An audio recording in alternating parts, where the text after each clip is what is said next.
നമ്മുടെ പുതിയ ചാനലാണ് കറുപ്പും വെളുപ്പും. കറുപ്പും വെളുപ്പും ചാനലിലേക്ക് സ്വാഗതം. കറുപ്പും വെളുപ്പും ചാനലിനെ പറ്റിയിട്ട് ഒരു ഇൻട്രോ പറയുകയാണെങ്കിൽ, നമ്മൾ ദൈനംദിന ജീവിതത്തിൽ കാണുന്ന കാര്യങ്ങളെ പറ്റിയിട്ടും വാർത്തകളിൽ വരുന്ന വിശേഷങ്ങളെ പറ്റിയിട്ടും അതിനെ അവലോകനം ചെയ്യുകയും അതിനുള്ള അഭിപ്രായങ്ങൾ പറയുകയും ചെയ്യുന്നതാണ് കറുപ്പും വെളുപ്പും എന്ന ചാനലിൽ നമ്മൾ ഉദ്ദേശിക്കുന്നത്. ഈ നമ്മുടെ പരേതനായ പ്രമുഖ സാഹിത്യകാരൻ DC കിഴക്കേമുറി ചെയ്തിരുന്ന ഒരു പംക്തിയാണ് കറുപ്പും വെളുപ്പും എന്നുള്ള പംക്തി. ആ പംക്തി ഇതുമായിട്ട് യാതൊരു ബന്ധവുമില്ല. ഇതൊരു സ്വതന്ത്രമായിട്ടുള്ള ചാനലാണ്. എൻ്റെ പേര് അനിൽ വെണ്ണിയൂർ എന്നാണ്. നമ്മൾ ഇന്നത്തെ ദിനം എന്ന് പറയുന്നത് 13 ജൂണാണ്.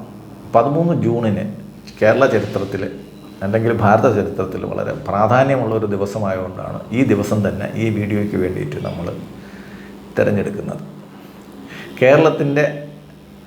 കേരള സംസ്ഥാനത്തിന് അകത്ത് സ്ഥിതി ചെയ്യുന്ന എന്നാൽ കേരളത്തിൻ്റെ ഭാഗമല്ലാത്ത മാഹി എന്ന് പറയുന്ന ഒരു പ്രദേശത്തെ പറ്റിയിട്ടാണ് നമ്മൾ സംസാരിക്കുന്നത്.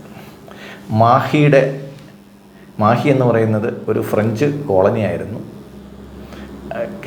കേരള സംസ്ഥാനത്തിനകത്താണ് അത് ഫിസിക്കലായിട്ട് സ്ഥിതി ചെയ്യുന്നുണ്ടെങ്കിലും തമിഴ്നാടിൻ്റെ അതിർത്തിയിലുള്ള പോണ്ടിച്ചേരി എന്ന് പറയുന്ന കേന്ദ്രഭരണ പ്രദേശത്തിൻ്റെ ഒരു പ്രവിശ്യയായിട്ടാണ് മാഹി നിലകൊള്ളുന്നത്. മാഹി വളരെ ചെറിയ ഒരു പ്രദേശമാണ്. വെറും 9 സ്ക്വയർ കിലോമീറ്ററാണ് അതിൻ്റെ വിസ്തീർണം. 41,000-ഓളം ആൾക്കാരാണ് അവിടെ ഉള്ളത്. അതൊരു മുനിസിപ്പാലിറ്റിയാണ്. മുൻപ് ഇതറിയപ്പെട്ടിരുന്നത് കോലത്ത് നാടെന്നാണ്. ഇന്ത്യ നമുക്ക് 1947 ആഗസ്റ്റ് 15 സ്വാതന്ത്ര്യം കിട്ടിയെങ്കിലും 1954 ജൂൺ 13 വരെ ഫ്രഞ്ച് സർക്കാരിൻ്റെ അധീനതയിലുള്ള ഒരു പ്രദേശമായിരുന്നു മാഹി. ഫ്രഞ്ച് സർക്കാരിൻ്റെ ഭാഗമായിരുന്നു മാഹി.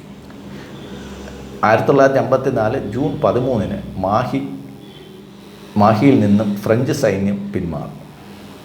അത് കഴിഞ്ഞ് ഒരു മാസത്തോളം അത് ഒരു പ്രദേശമായിട്ട് ഒരു പ്രത്യേക പ്രദേശമായിട്ട് പുതുച്ച് അത് ഒരു പ്രത്യേക പ്രദേശമായിട്ട് നിലനിന്നെങ്കിലും അതേ വർഷം ജൂലൈ 14 മഹാജനസഭ എന്ന് പറയുന്ന കേരളത്തിലെ ജനങ്ങളുടെ ഒരു മുന്നേറ്റം ഉണ്ടാവുകയും അവിടെ നിന്ന് 16 ജൂലൈ 16 അത് ഒരു കേന്ദ്രഭരണ പ്രദേശമായി ഡിക്ലെയർ ചെയ്യുകയും ചെയ്തു.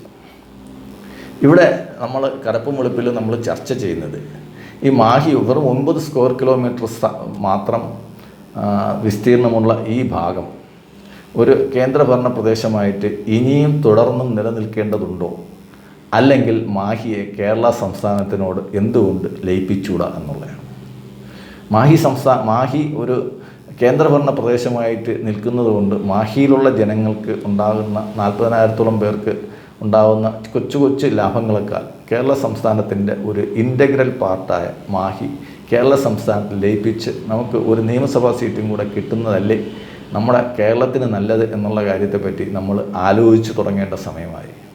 എൻ്റെ ശക്തമായ അഭിപ്രായം മാഹി എന്ന് പറയുന്ന പ്രദേശം കേരള സംസ്ഥാനത്തിനോട് കൂട്ടിച്ചേർക്കണം എന്ന് തന്നെയാണ്. പ്രേക്ഷകർക്ക് നിങ്ങളുടേതായിട്ടുള്ള അഭിപ്രായങ്ങളുണ്ടാവും. നിങ്ങൾക്ക് അഭിപ്രായങ്ങൾ പ്രകടിപ്പിക്കാം. നന്ദി, നമസ്കാരം.